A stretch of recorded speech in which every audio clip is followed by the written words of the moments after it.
Welcome home. We are WNST, AM 1570, Towson, Baltimore, and as well as Baltimore Positive. It's football week. It's World Series week. So you have a guy like Aparicio with baseball, or our whole purple motif here in Browns week, and Denver and Cincinnati coming up. But not in this segment. We're gonna be Americans. We're gonna be patriots. We're gonna vote here this week. But we're also gonna I think this week try to reach out to some folks. I had a very difficult time getting certain electeds to participate in conversation during this particular election season, which has been disappointing to me as a citizen, but not shocking to me as politicians. But I still get people who analyze this at a very, very high level. I think if Josh Kurtz wanted to know what went on in the Ravens game last week, he'd call me, and I try to break it down like I did for Cleveland radio last week. So I reached to the people I know that matter. Maryland Matters matters. MarylandMatters.org is the place where they still do news. And Josh, it's always good to have you on. Josh Kurtz, one of our defending champions here on the eve of. They're all important every election, right? I mean, but I had people in my life this week ish talking to me about Trump winning next week. And I haven't done it for the last 6 months. I didn't do it for 4 years the way I did the last cycle to try to get rid of him from the minute he got there. I've been a little bit more subdued but I'm getting worried, Josh. Please tell me I shouldn't be worried. Uh, Nestor, I'm sorry, I can't tell you that because my gut is that Trump is probably going to win. So, I mean, we still have a week to go, and polls show the race extremely tight. Um, and I kind of have a theory that this year's electorate is a little different from the last several presidential elections, in part because of the Supreme Court decision doing away with Roe versus Wade, and for other factors too. So I don't think we know exactly who's voting, what the electorate is going to look like. So there could be some surprises one way or the other, but it just feels like this is going to be a Trump election because there are so many things working against the Democrats, whether, polls show two-thirds of the people think the country's going in the wrong direction.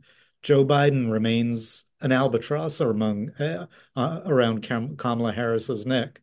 Um, you know, Something like 55% of Americans this includes Democrats, would favor the immediate expulsion of illegal immigrants. It just feels like the issues kind of favor Trump and the mood favors Trump. But, I'd be happy to be proven wrong too. Well, I mean, in assessing all this, and please, be humble or not in this case about your background, about how long you've tried to cover state house politics, national politics, news, civic happenings, who's getting elected, what they're doing, and what the state of our state is in many cases is what you do. Yeah. Yeah, I mean, I've been a journalist for 40 years and been covering Maryland to one degree or another for over 28 years. So, uh, you know, I've been around. Others have been around longer and are wiser, but like everybody, I kind of crunch data and have sort of gut feelings about what's going on out there. If every state were as purple as we are, it wouldn't be so easy to know what's going to happen on Tuesday in so many Right. places. It is weird. Ohio, Pennsylvania, these sort of bordering places where we are that are Right. a tremendous focus, let alone Georgia, Michigan, Wisconsin, these places where Trump has a chance to take the country back, basically.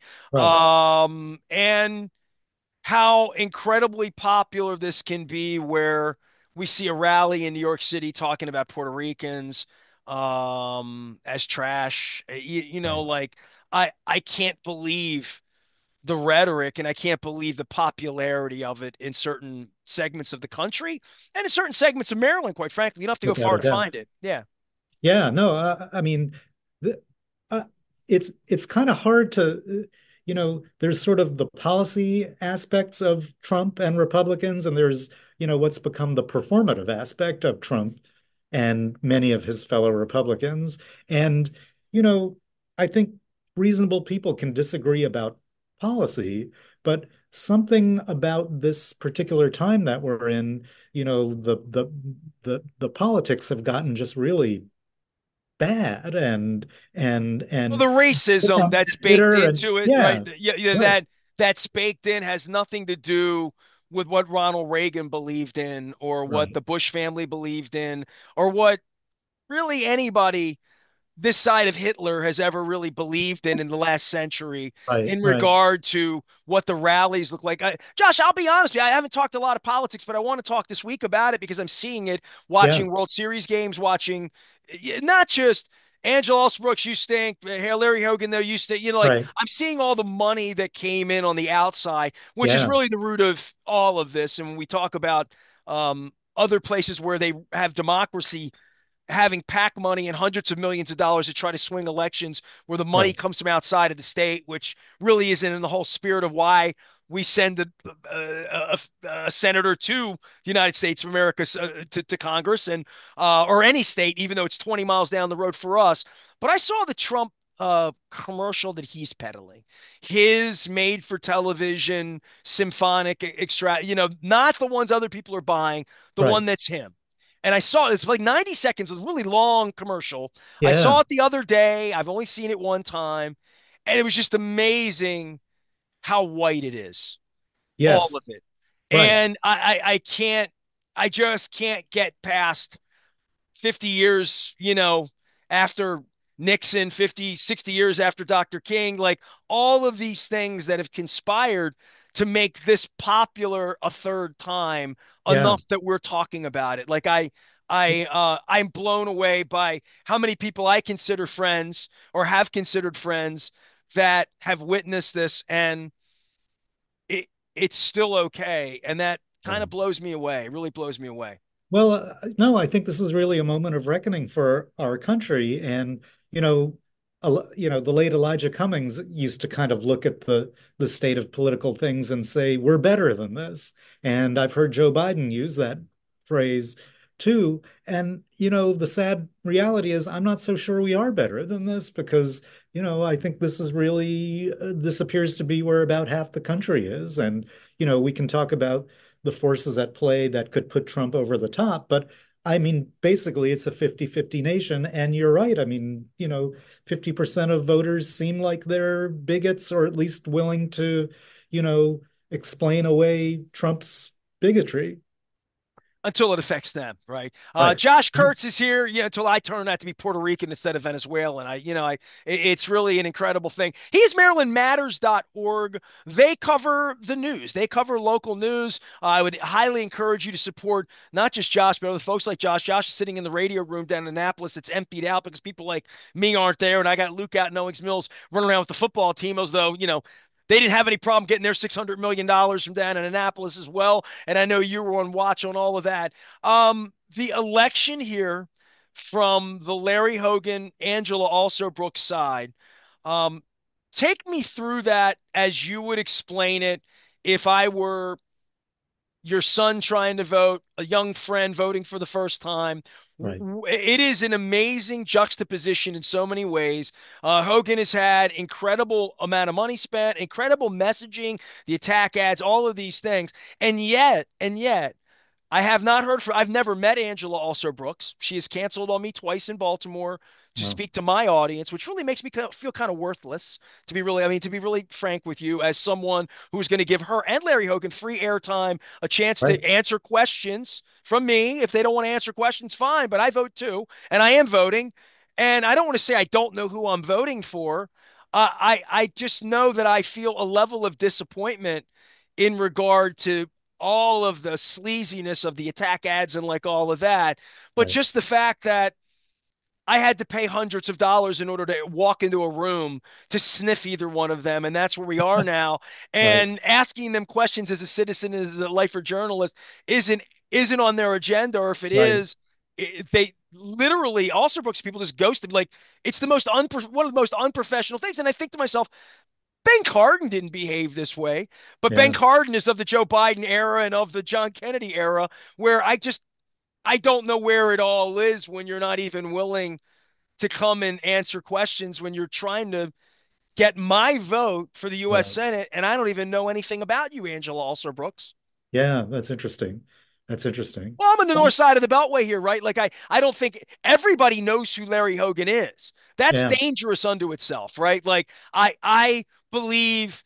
Oh, by the way, the people on the Also Brooks side, there are people on her side who've told me they believe she's 14 points up. Do you believe that? I don't. I mean, the two most recent polls that came out have shown one showed her 12 points up, one showed her 14 points up. That seems way too big a margin. Now I am, I'm willing to predict that she's going to win, and I'm thinking, five-ish points, but double digits seems way too much to me. In part because, as you said, everybody knows Hogan, and a lot of people like him, and also Brooks is just not as well known. And you throw in the mix these these millions upon millions of dollars being spent on TV ads, and that's going to be that's going to be shaping how people vote.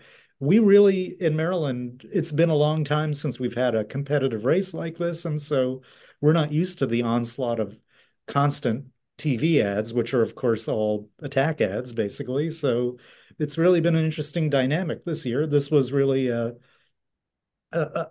Senate race that kind of nobody was anticipating, and that came out of the blue until Hogan got into it on the filing deadline date.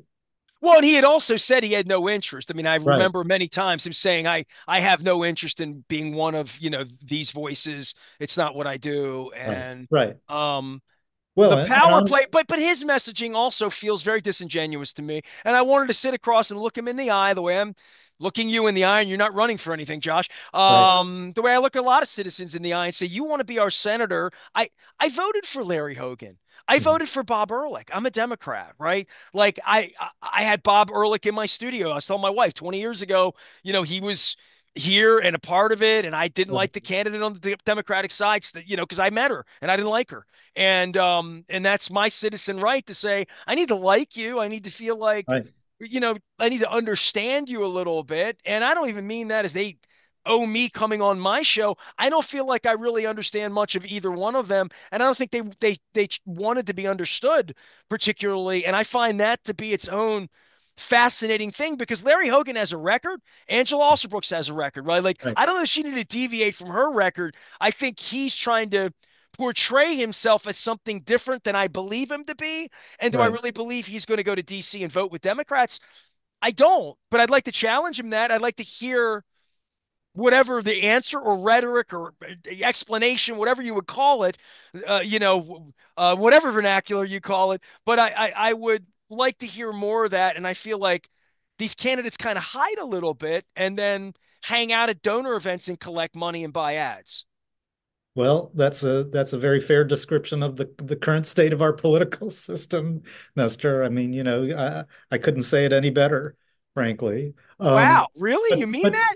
yeah, I don't even no, I mean, understand I no, Schoolhouse I Rock, mean, Josh. Come no, on. I mean, I do, I mean, to be fair, these guys are out campaigning for sure, and through this period of early voting, I mean, there are days when Angela Elsa Brooks is hitting five or six polling places around the state. Now, is that the kind of give and take, you're describing or that you would like to see? No, but so I wouldn't say they're hiding, but you're right. I mean, they do spend an inordinate amount of time raising money, and that means hanging out with rich donors, and that colors the political process without question. And, as I said before, I mean, we are literally seeing tens of millions of dollars being spent on the Senate race, and that's unprecedented for Maryland. So, I mean, that's a factor too. It's incredible to me the really hardcore right wing in Western Maryland, Eastern Shore, Southern Maryland, wherever it is, not the biggest population bases in our state for sure, but they vote, they come out, they put their signs out, they bring the guns out, they bring the flags out, they do all of that stuff. And yet Larry Hogan really got left at the altar last time around, and the rest of the party kind of ran from his candidate and supported a Trumpian. Right, They vote for Harris, right? right, So right, but I also see Larry Hogan as someone I voted for at one point. At Right, one point, I believed him to be honest right, about all of this. And everybody knows who he is. To me, it's a pretty dangerous race all the way around, given the messaging and given how many Democrats have voted for him and know nothing about her, and maybe aren't on female issues or on other issues where he really would lag behind. I'd like to think every female voter is a high information. We just know that's not true. right, And I think Larry Hogan's name has been voted for by a lot of people here. And I look at that race next week and I say, when people tell me 12 and 14 points, this is where I really look at these polls. And I want to go back to the UMBC Goucher poll folks and go back to Gonzalez and all these people and say, you guys are scientists and you know stuff. I'm out on the streets here and I know how people in my circle who are Democrats feel about Larry Hogan. They feel like they voted for him, Uncle Larry, whatever. right, And let alone racial issues, let alone male female, all the things that maybe you think will cost Kamala Harris a chance to win next week, that I believe cost Hillary Clinton a chance to win years right, ago, that I just think they're dudes that go behind curtains and only vote for men. I think they're white people that go behind curtains and black people that only vote for. But I just think in this state where Larry Hogan and Bob Ehrlich have been voted on, to right. think that this kind of election's just safe because there'll be such a turnout to crush Trump. I don't know. People just Trump can't win this state. Right. That's not happening. So Right. therefore, I know people who just say, "Well, I only vote when there's president, and my vote don't count." And a lot of Republicans felt that way a lot of the time. And I think this turning on the back of Hogan by his own party, I'm interested to see whatever 18 to 24 to 26%, whatever the percentages of Republicans that turn out, how many are, I was going to say true blue, but I'd say Right. Two dead reds. red, Yeah. Right. and Right. are going to just pull the lever for him because it felt the kind of ornery to me when Kelly Schultz was running, did it not? Yeah. No, yeah. I mean, that was definitely a referendum to a degree on, if not Hogan himself, at least kind of the politics he's trying to practice. And, the fact is the fact, Centrist in yeah, theory, correct? right. And I mean, the fact is that, the Republican Party is Trumpier everywhere, and that includes Maryland. So, I mean, that's not a surprise. That wasn't so much a surprise. I mean, I think now that Hogan is the Republican nominee in a Senate race that's perceived to be pretty close, I mean, Republicans are going to come home and they're going to vote for Hogan. And really, the issue all along has been how many Democrats are going to vote for Hogan too. And I think, you know, there, I mean, a Senate race has a different dynamic than a race for governor, and a presidential year has a different dynamic than a midterm election. And so there are a lot more voters, just generally, the universe of voters is bigger. Generally, I think they're more reliable Democrats in a presidential year. And I think the Alsobrooks campaign has done actually a pretty good job of talking about what the stakes are if you elect Hogan, and I mean, even some of her ads have people who have Democrats who have previously voted for Hogan and who have said, we like him, we thought he was a good governor, but we just don't want to put the Republicans in control of the Senate, or we don't want another Republican vote in the Senate because as much as Hogan may protest that he's an independent thinker and he's a centrist and he's willing to reach across the aisle, I mean, the fact is, just the way the system works on Capitol Hill, he's going to be enabling the Republicans at every turn, even if occasionally he breaks from them on key votes. And I think the Democrats and also Brooks have done a pretty good job of making that case. And that's why I think ultimately she's going to win. Now, I agree with you, as I said before, that 14 points seems like way too big a margin. But, I mean, polls are snapshots, as they say, and they're not necessarily predictive of how things are going to turn out. But I mean, that's kind of how I see it. I just think the dynamic is working against Hogan a lot, even with all the millions that outside groups are spending on his behalf. it happens quick, doesn't it? I mean, the cycle that if you go back to 2018 and say Larry Hogan would be a Republican candidate when Ben Hogan got out of the way, you'd have to say they better have somebody really strong running, somebody that everybody knows in some Right, way. And that Democrat does not really exist here, right, to run, right, perhaps, and to say who is it going to be, and then what Ben Cardin has represented. right. How purple are we in your mind? Well, that's something I've thought about a lot, and I mean, we're certainly not purple in presidential elections. I mean, Trump's going to get it will be lucky if he gets 35% of the vote here. And the last time a Republican won a presidential race in Maryland was the elder George Bush in 1988. So, we're heavily blue in national elections, it would appear.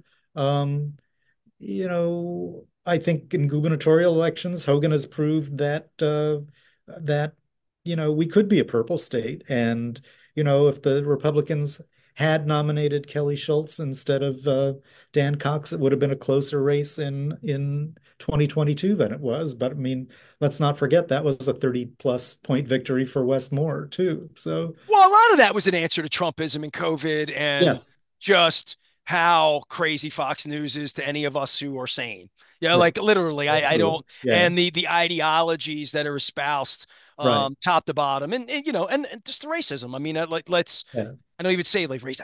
I whisper it. I mean, they don't whisper it. It's not even a dog whistle. It's a feature. It's not a bug. right, Josh right. Kurtz is here. He's MarylandMatters.org. We're trying to vote, try to make sense of all of this.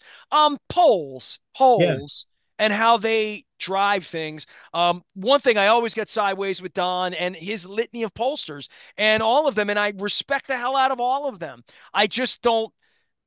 Listen, I always say this from my own basis of knowledge. I worked in radio, Arbitron. It was always a scam. It was always a joke. They always sent out 10 polls and they were going to right, give numbers and it affected all the money. It affected my livelihood. Um, I don't believe those things because I don't believe they can ever really represent anything more than conjecture for me.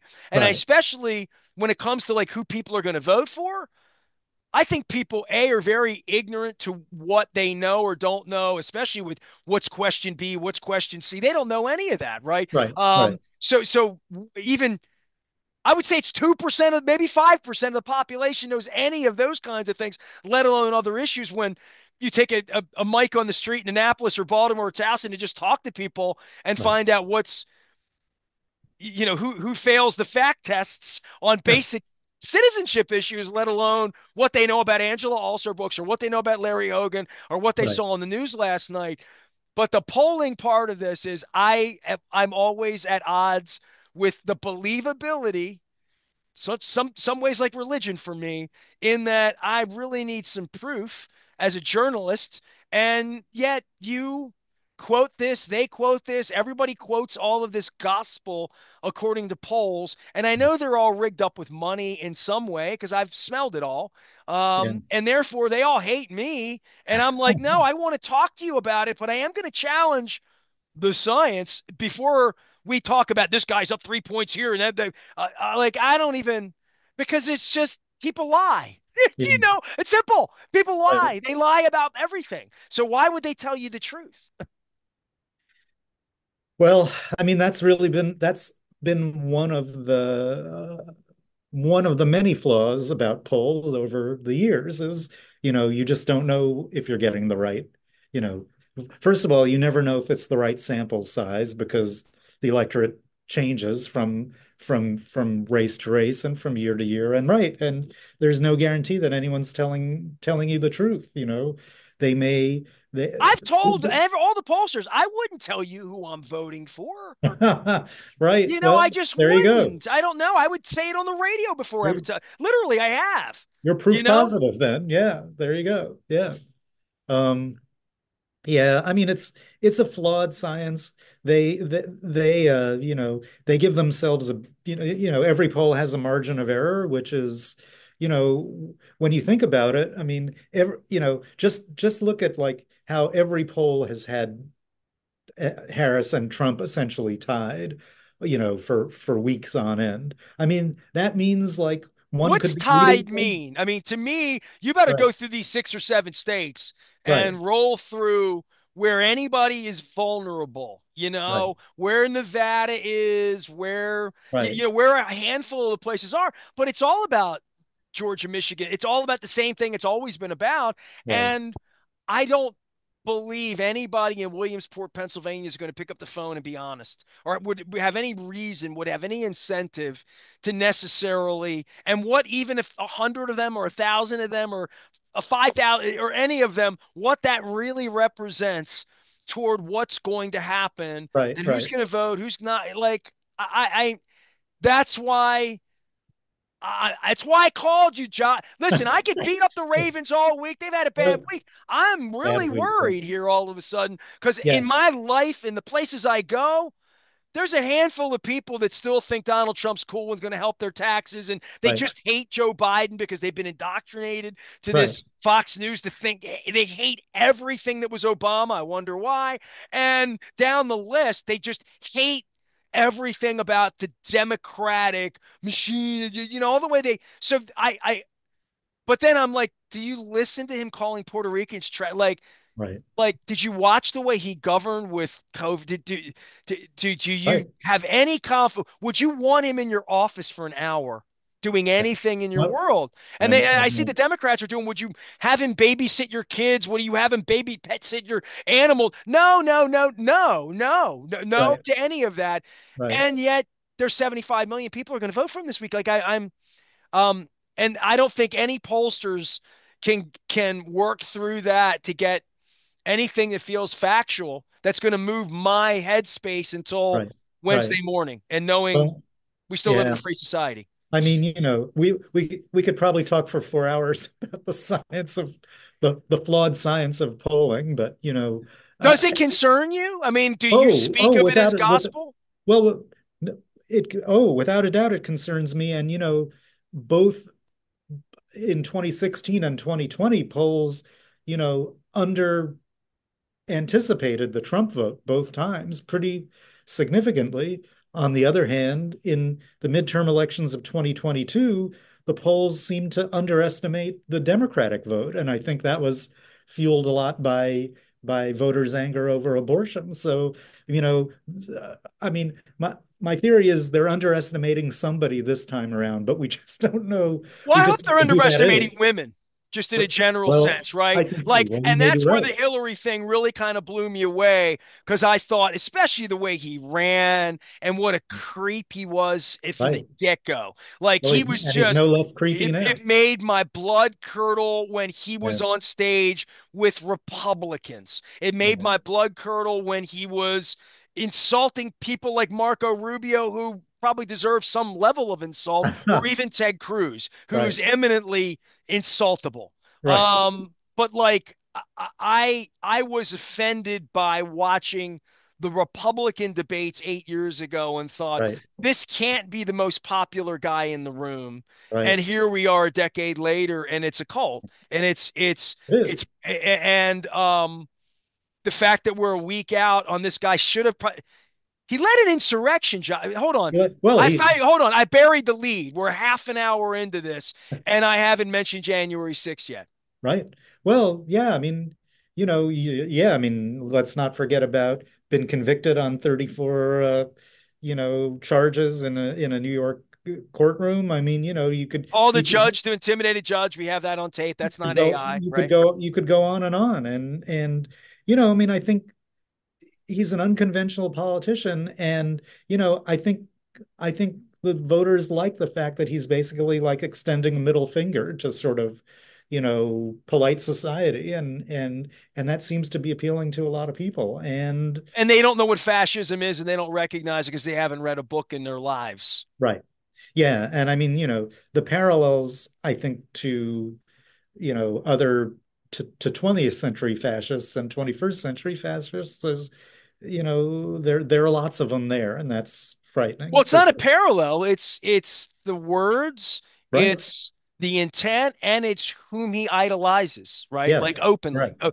and Yeah, did for 4 years when he ran the country. You could see it at European conferences, pushing right, by leaders, bowing right. down to Putin, like Yeah. in Scandinavia, we saw it all. Josh Kurtz is here. He's MarylandMatters.org.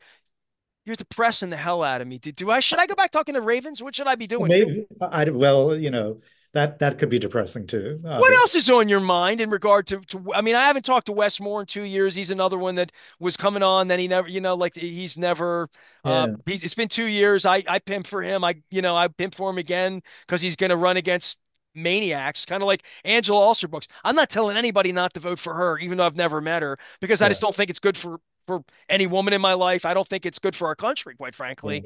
right. Um, eh, but what else in the state is driving some of this? Keybridge, Westmore, how's the leadership, the notion of what's going on in the city? I mean, really, I mean, there is no race for mayor, city council, so a lot of these things, and yet Republican money is trying to take city council seats away. I had Zeke Cohen on Yeah, for half an that's hour. That that's that's an a interest. massive, massive thing that's going on here. Yeah, actually, I mean, that's an interesting. There are 5 or 6 votes in various counties around the state that could actually change the way these jurisdictions are governed, and the city council vote, on the number of seats is one of those, and it's very significant. I mean, that's certainly one thing that's happening out there that's below the radar most places and very interesting. You mentioned Governor Moore. He's been out on the campaign trail for Harris. He's been out of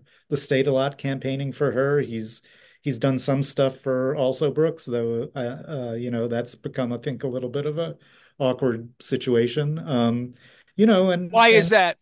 well, uh, I think there's probably some sense that he could have done more for her early on. I think, they're both kind of rising stars, and so now there's national stars, so there's going to obviously be some tension between them.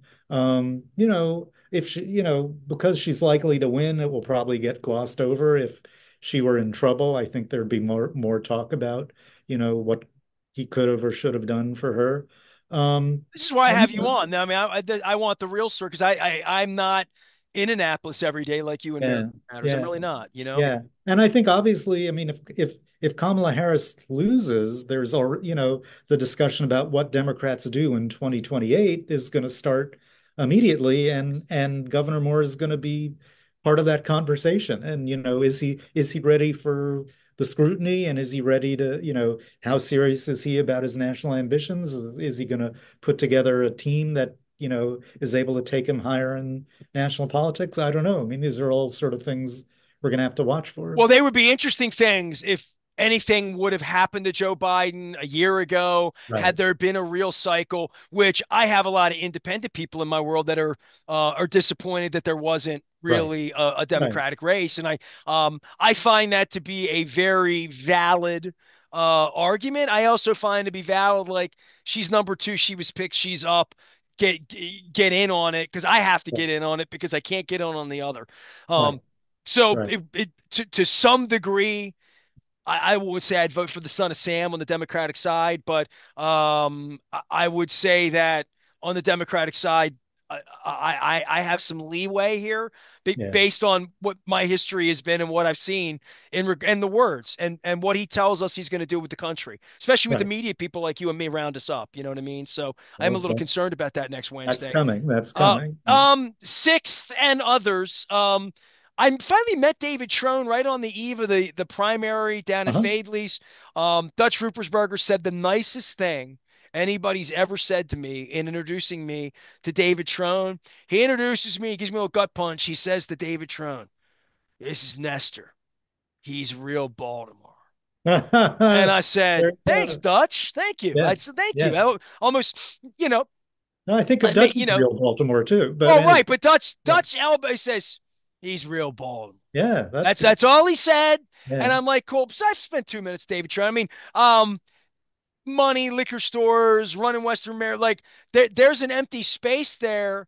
And I think we all, I mean, listen, I all but campaigned on the Eastern Shore last year to try to get rid of Andy Harris. It's a lot more difficult than you think when you get off the 695. Right.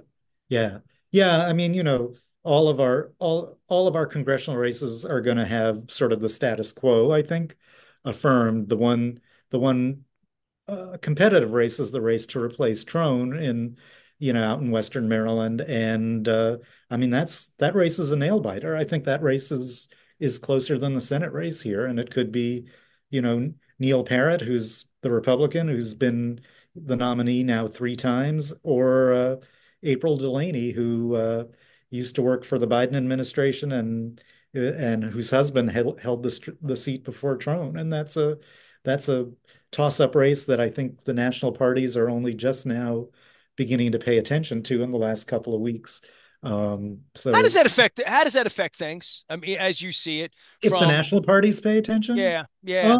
I mean, it just brings resources in. I mean, literally it means money, but sometimes national strategists, then sort of come to the aid of the candidates and sort of say, oh, wait, this is a race we could win, or this is a race where we should be doing better. And so, it's a combination of strategic advice and money. And we're starting to see some of that come in now. I think because April Delaney has self-funded her campaign to a degree. It's last report over she put over 3 million of her own money into the race. The Democrats have been reluctant to cut her a big check, but I mean, I think they're a little bit nervous about the race. I mean, she's probably ahead by a smidge, but it's not something they could take to the bank. Josh Kirk's taking time out of his busy schedule to educate us and intelligently, wisely, as I would say, on behalf of our wise markets friends who have locations everywhere, discuss our country, our citizenship, our patriotic duty, and really, there's a lot of places you can go. Move to the Middle East. There's places you can go. You can move to China. You can move to Russia. You don't get to vote. So please vote. That's my citizen wisdom, and I try to use my little piece of the world to give politicians an air, to talk to them, to ask dumb questions. I've really not had a problem with that in the last 10, 15, 20 years in regard to having most politicians want to sit and at least have a crab cake and talk about things, not to earn my vote, my confidence, or my endorsement, to say, I've met candidate X or Y, and they seem like a decent person. I feel like I've met a lot of decent people in politics, more than I expected in a lot of ways. People that I would have babysit my kids, people that I would trust with money, people that I would trust with truth, right? And then that really is the differentiator for me as I vote. For you with Maryland Matters and what you do in regard to elections and coverage, this is when I worked at the paper as a kid, and this is all in that crazy documentary. Dude, the election nights at the newspaper were, they brought in the good food, they brought in the pizza, all the Right. bosses were in all night long, all the TVs were tuned in, everybody was checking in with precincts. People that were working in the features department got moved over to news for the night because they had to handle Anne Arundel County poll, right? Like it Right. was a thing, man. Yeah. Yeah. So as much as I'm not considered to be the most, political creature, I always tell Ted Venetoulis, I campaigned against you back in 76. I had Coolahan signs up. He's like, we beat their ass. So, on behalf of Ted, so give me your American vision here this week because you've dedicated your whole life to trying to report truth to people. And this is a big week in a lot of ways. Yeah, I mean, to sound Pollyannish, the most important thing anyone can do is vote. And, if they're nervous about the election, whatever side you're supporting, go out and knock doors. If you're worried about the presidential race, if you can, go up to Pennsylvania and knock doors, help there are candidates and causes all over the place that could use you. It's probably better than just, sitting and watching your favorite cable TV network and fretting, better to just go out and work a poll. I mean, something. I mean, there's ways to participate, but at a minimum, everyone should vote. and let's keep calm. That's the other thing I would say. Yeah, calmness on Wednesday morning when the Easier guy said than when the done. guy Yeah. who loses calls it crooked, which we Yeah. all know that's coming. So, Yeah. didn't take Bill Maher to figure that out, 7 Right. years ago. Josh Kurtz can be found at marylandmatters.org. I highly encourage my audience to find trusted, accurate news sources as they navigate all of this. And Josh, you and your group certainly do a great job. I am appreciative of your time and coming on here with some wisdom and educating me about lots of things too. So I thank you Happy to do it, Nestor. Thanks for as having me. always. And I hope to run into you a little bit more often out on the trail and Yeah. running around. And hey, man, we got a state to run. We got a country to run. We got a football game this week. The really important things. They're playing Right. baseball this week. All of this stuff. But I'm trying to mix and mingle all this. We're going to get the Maryland Crab Cake Tour back out on the road. Brought to you by our friends at the Maryland Lottery. And we're going to be doing it at all sorts of places. Jiffy Lube is also our sponsor. We're going to be at Coco's. We're going to be at Costas. We're going to be at Pappas. We're going to be at State Fair. We're going to be at Gertrude's at the BMA with Dan Rodricks on December the 5th, talking about his place. So we're getting a lot of things going on around here. Make sure you got us tuned in at AM 1570. I am Nestor. My thanks to Josh Kurtz from Maryland Matters. We are WNST, AM 1570, Towson, Baltimore. And we never stop talking Baltimore positive. Get out and vote.